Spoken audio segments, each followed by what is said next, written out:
Hello বন্ধুরা, কেমন আছেন সবাই? আশা করি আল্লাহর রহমতে সবাই ভালো আছেন। তো আজকে আমি যে বিষয়টা নিয়ে আলোচনা করব সেটা হলো ফেমিপিল। আসলে এই ফেমিপিলটা আপনারা কেন খাবেন, কী জন্য খাবেন, এটা পার্শ্বপ্রতিক্রিয়া কী, এটা কে বাজারজাত করেছে এবং কি এটা কিভাবে খাবেন, এই বিষয় নিয়ে কিন্তু আজকে আমি আপনার সামনে আলোচনা করব। তো প্রথমেই আমি বলবো যে যারা আমার চ্যানেলে নতুন আছেন তারা অবশ্যই একটি লাইক, কমেন্ট এবং শেয়ার করে রাখবেন যেন পরবর্তী নোটিফিকেশন আপনার সঙ্গে সঙ্গে চলে যায়। তো মূল আলোচনায় আমরা চলে আসি। যারাই নতুন বিয়ে করেছেন তারা কিন্তু অনেক বিভ্রান্তের মধ্যে পড়ে যান যে আমি আমার বউকে কি পিল খাওয়াবো। আসলে এই মুহূর্তে যারা বাচ্চা নিতে চাচ্ছেন না তাদের জন্যই কিন্তু এই ফেমিপিলটা, আর যারা বাচ্চা নেবেন তাদের তো এই পিলের কোনো প্রয়োজন নেই। তো যারাই নতুন বিয়ে করছেন বা বাচ্চা নিতে চাচ্ছেন না তাদের জন্য কিন্তু এই ফেমিপিল। এটা আপনারা কিভাবে খাবেন এবং কি এটা কোন ধরনের বা কয়টা পিল থাকে বা কয়টা খেতে হয়, এটা কিন্তু অনেক মেয়েরাই কিন্তু জানে না। তো আপনাদের কেউ কাছে জিজ্ঞাসা করতে হবে না এবং এটা একটা লজ্জাকর বিষয় অনেকেই মনে করে থাকে, কিন্তু আসলে এটা একটি ন্যাচারাল বিষয়। সে কারণেই যারা একটু মানে শর্মিন্দা আছেন, যারা বলতে চাচ্ছেন না, তারা কিন্তু এই ভিডিওর মাধ্যমে আপনারা কিন্তু সম্পূর্ণ শিখে যাবেন। তো দেখুন, এখানে মোট 28টি ট্যাবলেট আছে, তার মধ্যে সাদাটি দেখতে পাচ্ছেন 21 পিস, সাদাটা 21 পিস এবং কি কফি কালারে 7 পিস। আসলে এই পিলটা কিভাবে আপনার খাবো, তো শুরু করি। দেখুন, এখানে একটি ছোট করে তীর চিহ্ন দেওয়া আছে, আপনারা দেখতে পাচ্ছেন কি না? হ্যাঁ, দেখা যাচ্ছে। তো এই তীর চিহ্ন থেকে শুরু করে এভাবে কিন্তু আপনি এভাবে খাবেন। খাওয়ার পর এভাবে খাবেন। অনেকেই বলে যে এই পিল নাকি 21 টাকা খেতে হবে। না ভাই, আপনি এই যে কফি কালারের যে পিলগুলো আছে আপনি কিন্তু এগুলো খাবেন, তাহলে দেখা যাবে যে আপনার মিস হতে কিন্তু অনেকটাই সহজ হয়ে গেছে। অবশ্যই এই পিলটা 28টা পিল যে আছে এটা অবশ্যই আপনি খাবেন, কোনো সমস্যা নেই।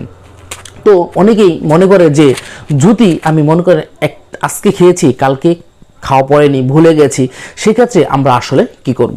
সেক্ষেত্রে আপনার যে মুহূর্তে মনে পড়বে যে আমি গত রাত্রে পিলটা খাইনি, সেই সময়ই কিন্তু আপনি একটি পিল খেতে হবে এবং কি যথাযথ সময়ে কিন্তু আপনি আরেকটা পিল খেতে হবে। মানে একদিনের ভিতরে আপনার 2টি পিল খেতে হবে। যদি আপনি এরকম একটি ভুলে গেছেন, এটা খাননি, তাহলে কিন্তু আপনার সমস্যা সৃষ্টি হতে পারে এবং কি মিন্সের যে ডেট বা মিন্সটা আপনার সঠিকভাবে হবে না। সেই কারণে কিন্তু আপনি অবশ্যই যখন মনে পড়বে তখনই কিন্তু আপনার এই পিলটা খেয়ে নিতে হবে। অনেকে আছে 2 দিন আপনার পিল খাননি, সেক্ষেত্রে কিন্তু আসলে অবশ্যই সমস্যা।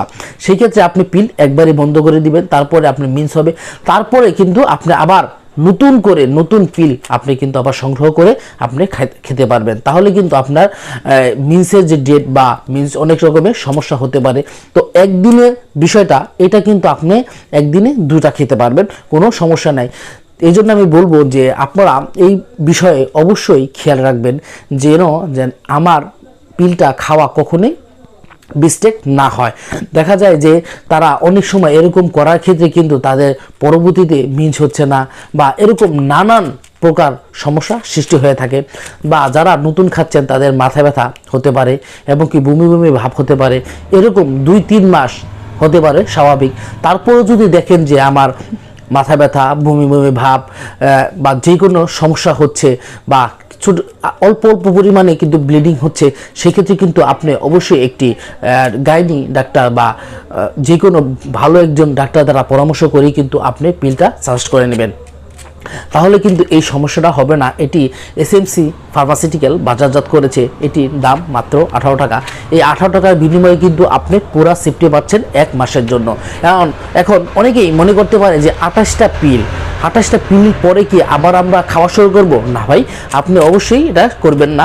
আপনি যখন নাকি আপনার 28টা পিল খাওয়া হয়ে যাবে, আপনি কিন্তু আপনার স্ত্রীর সাথে সহবাস করতে পারবেন, কোনো সমস্যা নেই মিন্সের আগ পর্যন্ত। মিন্স যখন হবে তখন মিন্স শেষ হলে আবার আপনি পিল দিয়ে খাওয়াবেন এবং কি আপনি সহবাস চালিয়ে যেতে পারবেন, কোনো সমস্যা নাই। কিন্তু আপনি 28 দিন পর কিন্তু আপনি পিল বা কোনো রকমের কন্ডোম ছাড়াই আপনি ব্যবহার করতে পারবেন, তাতে কোনো সমস্যা হবে না ইনশাআল্লাহ। তো বন্ধুরা, আজকে এই পর্যন্তই। আপনারা সবাই ভালো থাকবেন, সুস্থ থাকবেন। আর যদি কোনো বিষয় আপনার জানার জানা থাকে আপনাদের যে আমি এই বিষয়ে জানতে চাই, তাহলে অবশ্যই কিন্তু আমার SMS করে অবশ্যই জানাবেন, তাহলে আমি আপনাকে আবার সুন্দর করে SMS এর মাধ্যমে কিন্তু বুঝিয়ে দিব। তো বন্ধুরা, আজকে এই পর্যন্তই। ভালো থাকবেন, সুস্থ থাকবেন। আল্লাহ হাফেজ।